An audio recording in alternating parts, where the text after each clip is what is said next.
নমস্কার বন্ধুরা, আমি চন্দ্র। মাটির বাগান ও নার্সারি ভ্রমণ চ্যানেলে আপনাদের জানাই স্বাগত। 7 দিন আগে আমি এই গোলাপ গাছটি প্রতিস্থাপন করেছিলাম, সেটি আমি আপনাদের ভিডিও দেখিয়েছি। আজ দেখুন, এই 7 দিন পরে আমার এই গাছটি থেকে নতুন পাতা কত সুন্দরভাবে বেরিয়ে পড়েছে।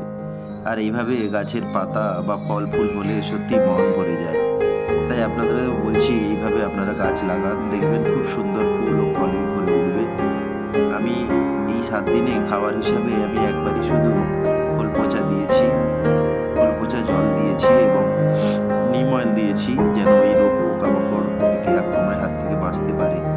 তাই আপনারাও এইভাবে যত্ন নিন, কেয়ার করুন, দেখবেন গাছ খুব সুন্দর হয়ে উঠবে এবং গাছ থেকে ফুল খুব সুন্দরভাবে হয়ে উঠবে। আপনারা এইভাবেই দেখতে থাকুন, আমি খুব সুন্দর সুন্দর ভিডিও আপনাদের এইভাবে দেখাবো।